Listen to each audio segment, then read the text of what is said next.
Halo Sobat Cuan, kembali lagi ke YouTube channel stopnow.id.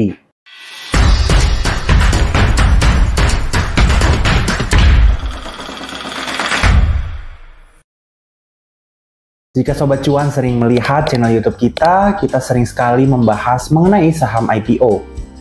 Pada pembahasan kali ini, kita akan membahas mengenai saham IPO yang akan listing di bulan Oktober tahun 2024. Oke, tanpa berlama-lama lagi, kita langsung masuk ke pembahasan, yaitu kupas tuntas IPO VRN. Pembahasan yang pertama yang akan kita bahas adalah mengenai profil perusahaan emiten VRN. PT Verona Indah Pictures Tbk merupakan suatu perseroan yang bergerak dalam bidang rumah produksi yang didirikan pada 10 Oktober tahun 2010. Kegiatan utama perseroan saat ini yaitu memproduksi pasca produksi serta distribusi film, video, dan program televisi oleh swasta. Pada bulan Desember tahun 2010, perseroan menayangkan sinetron perdananya berjudul Titip Rindu dengan genre drama romantis di stasiun televisi. Produksi acara televisi perseroan terus berlanjut dan pada tahun 2023, serial Suami Pengganti yang perdana ditayangkan pada bulan Maret tahun 2022 dengan total 373 episode meraih penghargaan Spekta Awards Antv sebagai sinetron paling rame. Sejak tahun 2020 sampai dengan saat ini, perseroan telah memproduksi lebih dari 4.500 episode dan lebih dari 6.000 jam tayang. Dalam melakukan kegiatan usahanya, perseroan memiliki visi untuk menjadi rumah produksi terbaik dan berkesinambungan. Nah, untuk mencapai visi tersebut, perseroan memiliki misi dalam yang pertama, menghasilkan produk terbaik dan bernilai bagi masyarakat. Yang kedua, menyediakan lingkungan kerja yang kondusif bagi karyawannya. Dan yang ketiga atau yang terakhir, memberikan hasil terbaik bagi perusahaan tersebut. Oke, kita masuk ke pembahasan selanjutnya adalah informasi initial public offering atau IPO dari emiten VRN ini ya. Emiten VRN atau yang bisa kita baca itu VERN akan menawarkan sebanyak-banyaknya 1,12 miliar saham atau sebanyak-banyaknya 23,54% dari total modal ditempatkan dan disetor penuh dengan nilai nominal per lembar sahamnya yaitu Rp80 setiap saham yang ditawarkan kepada masyarakat dengan harga penawaran berkisar antara Rp190 sampai dengan Rp195 setiap sahamnya. Adapun dana hasil dari penawaran umum berkisar Rp218,72 miliar. Selain itu juga emiten VERN ini juga menerbitkan waran seri 1 dengan rasio kepemilikannya itu adalah 2:1. Yang artinya setiap pemegang 2 lembar saham nantinya akan mendapatkan 1 lembar waran seri 1-nya. Nah, kita langsung masuk ke pembahasan selanjutnya yaitu mengenai alokasi dana IPO VRN ini. Alokasi seluruh dana yang diperoleh dari hasil IPO tersebut setelah dikurangi biaya-biaya emisi maka akan digunakan seluruhnya oleh VRN sebagai berikut. Yang pertama, yaitu sekitar 7,33% akan digunakan oleh perseroan untuk akuisisi properti berupa tanah dan bangunan dengan luas tanah sebesar 160 meter persegi dan luas bangunan sebesar 1060 meter persegi. Status dan sertifikat tanah tersebut saat ini adalah tanah bersertifikat hak milik atas nama P. Titin Suryani.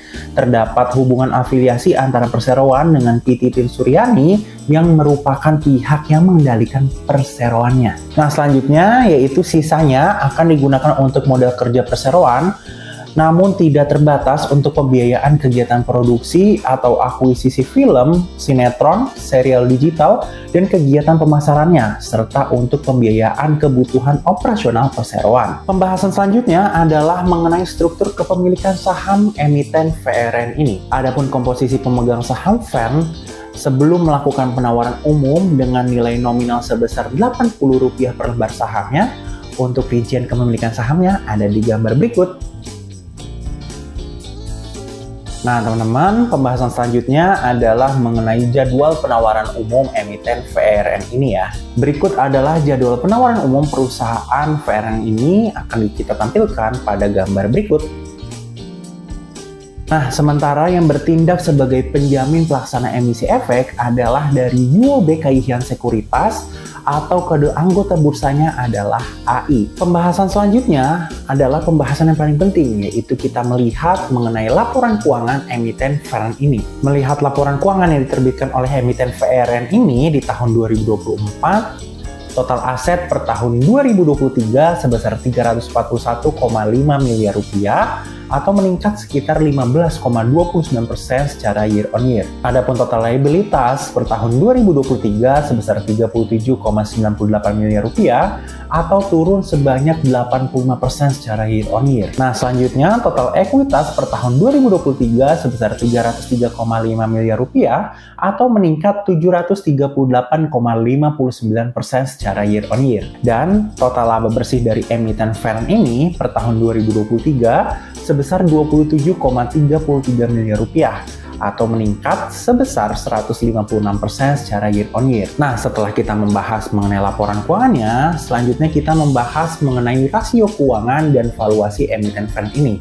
Apakah under value atau over value? Melihat rasio keuangan VRN tahun 2023, NPM di tahun 2023 ini sebesar 11,04%. Atau bisa dikatakan meningkat 21% jika kita bandingkan dengan tahun sebelumnya atau year on year. ROE-nya atau return on equity di tahun 2023 sebesar 72% atau bisa dikatakan meningkat 1653% secara year on year-nya. Dan yang terakhir adalah debt to equity ratio atau DER di tahun 2023 sebesar 13% atau bisa dikatakan menurun hingga 98% secara year on year-nya. Nah, selanjutnya kita masuk ke valuasi dari emiten VRN ini untuk melihat apakah emiten ini dalam fase under value ataupun over value-nya. Rata-rata price to earning ratio emiten VRN ini jika kita menggunakan harga penawaran awalnya yaitu 190 sampai dengan 195 rupiah per lembar sahamnya, maka hasil price to earning ratio-nya atau PER-nya berkisar antara 18,83 kali sampai dengan 19,32 kali. Selanjutnya masuk ke rata-rata price to book value atau PBV emiten VRN ini. Jika kita menggunakan harga penawaran awalnya di kisaran 190 sampai dengan 195 rupiah per lembar sahamnya, maka hasil price to book value-nya berkisar antara 2,42 kali sampai dengan 2,49 kali. Jadi bisa dikatakan dari rasio serta valuasi emiten VRN ini bahwa emiten tersebut masih memiliki kinerja cukup positif dan memiliki valuasi yang bisa dikatakan cukup murah juga. Jadi bisa diindikasikan bahwa emiten VRN ini dalam kondisi under value ya teman-teman semuanya. Perlu teman-teman ingat juga semua hitungan rasio maupun valuasi berdasarkan dari perhitungan tim analis Stocknow.id. Tentunya metode perhitungan bisa berbeda dengan tim analis lainnya. Untuk Sobat Cuan semuanya yang ingin membeli saham VRN ini di bulan Oktober, boleh banget untuk analisa lebih lanjut terkait dengan perusahaan ini. Kira-kira nih dari Sobat Cuan, akankah mengoleksi saham VRN ini? Atau wait and see nih? Yuk, komen di kolom komentar.